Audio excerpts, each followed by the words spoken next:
Hello दोस्तों, आज vision 0.1 में आपका स्वागत है। और आज मैं आपको एक बेहतरीन बात बताने जा रहा हूँ संविधान से जुड़ी। संविधान मतलब होता है कि आपके देश को सही संचालन के दिशा में लेके जाना। देश को सही दिशा में चलाना हो तो संविधान की आवश्यकता पड़ती है, और नागरिकों को अधिकार और कर्तव्य के पालन करना हो तो संविधान की आवश्यकता पड़ती है। इसी संविधान से जुड़ी आपको अनुच्छेद के बारे में बताने जा रहे हैं, जिसकी कहानी आपको भाग 1 के जरिए मिलेगी। यानी 1 से लेकर 4 तक अनुच्छेद जो है वो भाग 1 में है। यानी इसमें हम सबसे पहले बात करें अनुच्छेद 1, यानी भारत या इंडिया जो राज्यों का संघ है। भारत यानी इंडिया किसका संघ है? राज्यों का संघ है। संघ बोले तो यूनियन, एक फेडरल होता है, एक अनफेडरल होता है। एक क्या होता है? फेडरल, एक अनफेडरल यानी परिसंघ और संघ, और एक होता है यूनियन। हमारे भारत का जो राज्य है वो क्या है? एक यूनियन है। यानी हमारे यहाँ राज्य को अपने में मिलाया जा सकता है, लेकिन हमारे यहाँ से कोई भी राज्य अलग नहीं हो सकता है, उसको तोड़ा नहीं जा सकता है। यानी भारत को हम तोड़ नहीं सकते हैं, टुकड़ों में नहीं बांट सकते हैं, क्योंकि भारत क्या है? एक यूनियन है। यानी एक ऐसा संघ है जो राज्यों के, यानी कहा जाए तो संघ ने राज्य का निर्माण किया, न कि राज्य ने संघ का निर्माण किया है। बहुत ऐसे देशों में आपको मिलेगा कि राज्यों का संघ मिलकर, राज्यों मिलकर एक संघ का निर्माण करते हैं। यानी कहा जाए तो एक तरह से हम एक डेमो बनाते हैं। यानी हमारा जो संघ है, यानी यहाँ और यहाँ से राज्यों का निर्माण हुआ है। बहुत जगह क्या होता है? बहुत सारे राज्य मिलकर एक संघ का निर्माण करते हैं। यानी ऐसे जाते हैं तो ये हो गया राज्यों के द्वारा संघ का निर्माण, और हमारा क्या है? संघ के द्वारा राज्यों का निर्माण। इसके जरिए आप मालूम करते हैं कि किस प्रकार जो हमारा है भारत के राज्यों का निर्माण हुआ, और संघ के जरिए हमने अपने राज्यों का क्या किया? विकास किया।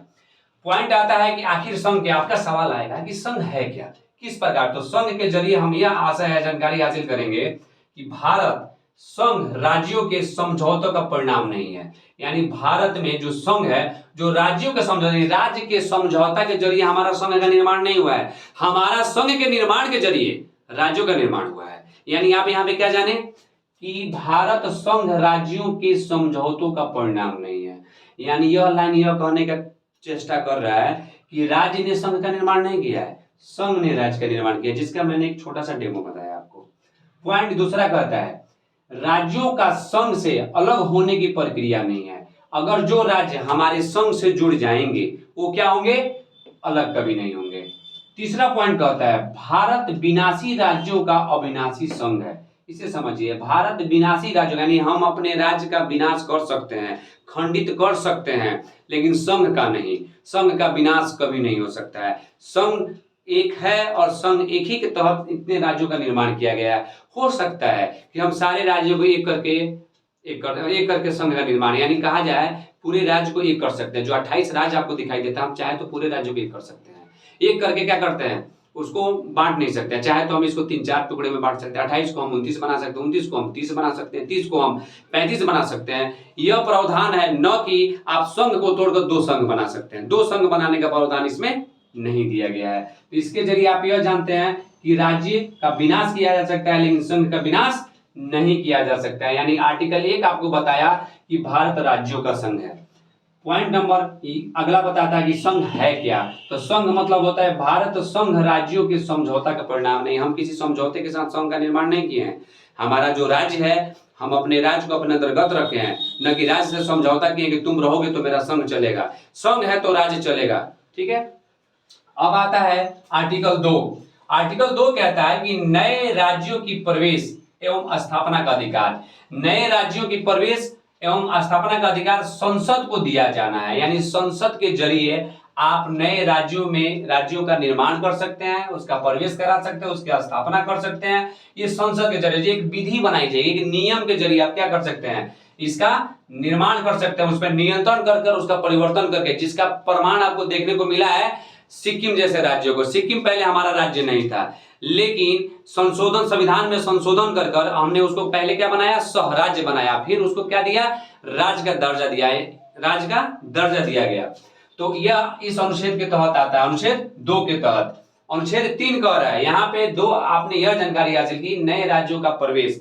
यानी अगर कल के डेट में नेपाल चाहता है कि हम भारत के साथ जुड़ जाए, चाइना चाहता है भारत के साथ जुड़ जाए, तो भारत का केंद्रीय मंत्री जो है वो डायरेक्ट जाके राष्ट्रपति से बात करेंगे और कहेंगे कि मैं इस राज्य को अपने राज्य में मिलाना चाहता हूं, वो मिला सकते हैं। ठीक है। लेकिन नियम यह है कि आप एक बार अगर हमारे राज्य में मिल जाते हैं तो पुनः आपको छुटकारा नहीं मिलेगा, आप वापस नहीं जा सकते हैं। अनुच्छेद 3 कह रहा है कि संसद द्वारा नए राज्यों का निर्माण, यानी संसद के नियम के द्वारा नए राज्यों का निर्माण किया जा सकता है। पुराने राज्यों के नाम बदले जा सकते हैं, उनके क्षेत्र बढ़ाए जा सकते हैं, आकार घटाए जा सकते हैं या बढ़ाए जा सकते हैं, और सीमा में परिवर्तन किया जा सकता है। यह अनुच्छेद 3 बताता है कि संसद के द्वारा, यानी 2 में जाने कि आप नए राज्यों को हम अपने अंदर प्रवेश कर देंगे और हमारे पास जो नए राज्य आए हैं, चाहे पुराने राज्य हैं, उनके में सीमा को बढ़ा सकते हैं, घटा सकते हैं, चाहे जोड़ सकते हैं, चाहे तोड़ सकते हैं।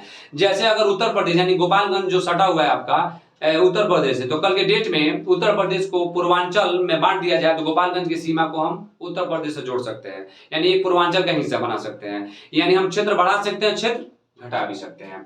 इसके लिए कुछ प्रक्रिया बनाई गई है। वह प्रक्रिया यह है कि इस विधेयक को पेश करने के लिए हम राष्ट्रपति की अनुशंसा, यानी इस विधेयक को पेश करने के लिए हम राष्ट्रपति के पास जाके सिर्फ अनुशंसा करेंगे, यानी उनसे हम आग्रह करेंगे कि सुनिए, हम यह जो क्षेत्र है उसका नाम बदलना चाहते हैं। तो राष्ट्रपति क्या करेंगे कि इस विधेयक की संबंधित बातों को कहां भेजेंगे? राज्य के पास भेजेंगे। राज्य के पास भेजेंगे विधानमंडल में। विधानमंडल में 2 सभा होती है, विधानसभा और विधान परिषद। इसमें इसकी चर्चा होगी और उनको एक निश्चित समय दिया जा सकता है, 10 दिन, 5 दिन, 15 दिन, कि आपको 15 दिन के अंदर इस पर विचार करके, विमर्श करके ये बात पुनः किसके पास भेजना है? तो संसद के पास भेजना है। तीसरा पॉइंट, राज्य विधानमंडल की राय बाध्यकारी नहीं, यानी ये नहीं है कि हम राज्य के विधानमंडल की बात मानेंगे ही। अगर बाई दुबे अगर विधानमंडल इस बात को नहीं मानता है, फिर भी अगर हमको लगता है कि इस राज्य को बंटवारा कर देना चाहिए तो कर दिया जाएगा। जैसे कि तत्कालीन आपने देखा जम्मू कश्मीर।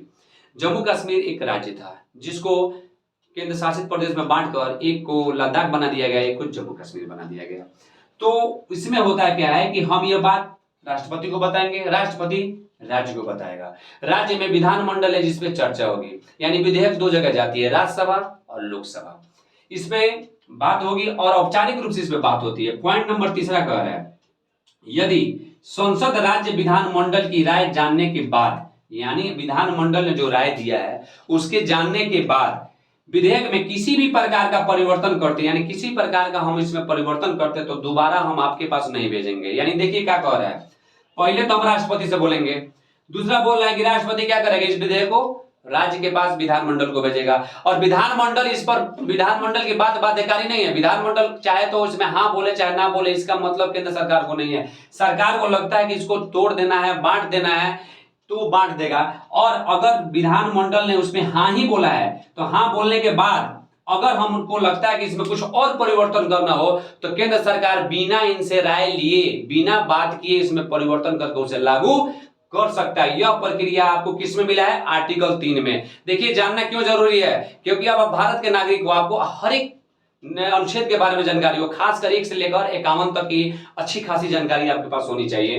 तो एक ने बताया कि हम यूनियन है, संघ है, दूसरा ने बताया कि हम नए राज्य को अपने में ला सकते हैं और अपने यहाँ स्वराज्य बना सकते हैं या केंद्र शासित प्रदेश में डाल सकते हैं, चाहे राज्य बना सकते हैं। तीसरा कहता है कि तुम तो आ गए हो तो हम तुम्हारा नाम, तुम्हारा जो सीमा है उसको हम क्षेत्र रक्षण को छोटा कर सकते हैं चाहे बड़ा कर सकते हैं, उसके लिए कुछ प्रावधान है, इस विधि के तहत हम कर सकते हैं।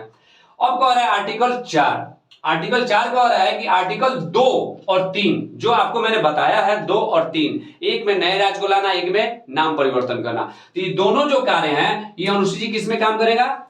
1 और 4। कौन सा अनुसूची? 1 और 4 अनुसूची में अगर कुछ भी आप परिवर्तन करते हैं तो वह 368 अनुच्छेद, ध्यान दीजिएगा यहाँ पे 368 अनुच्छेद के तहत उस संविधान का संशोधन नहीं हो सकता है। अब संशोधन क्यों नहीं होगा आपका सवाल उठेगा। तो संशोधन अगर देखा जाए तो हमारे पास 28 राज्य हैं। अगर सरकार चाहती है 28 राज्य को अलग अलग भाग में बांटने के लिए तो 28 दूना 56, यानी 56 बार संशोधन हुआ। अगर उसने उसका नाम चेंज किया तो 112 बार हो गया, यानी अगर उसमें और कुछ किया तो पता चलेगा कि उतने ही काम करने में इसको कितना समय लगा, टोटल समय कितना लगा इसका, मतलब टोटल अगर संशोधन किया तो 260 संशोधन लगभग हो जाएंगे 28 राज्य और 9 केंद्र शासित प्रदेश को तब्दील करने में। तो यानी कहा जा सकता है कि इसको संशोधन नहीं माना गया है, इसको हम एक बहुमत के तहत, यानी किसके बहुमत? राज्यसभा और लोकसभा, इन दोनों सभा में यह विधेयक को पेश किया जाएगा और इनके जो प्रतिनिधि, यानी जनता के द्वारा चुने गए प्रतिनिधि जो सांसद के रूप में वहां पे बैठे हैं लोकसभा में, इनका क्या होगा? मतदान होगा और ये इसी तहत इस बहुमत को पास किया जा सकता है, इस नियम को लगाया जा सकता है, न कि इसको संशोधन माना जाएगा। यानी संशोधन क्यों नहीं माना जाएगा?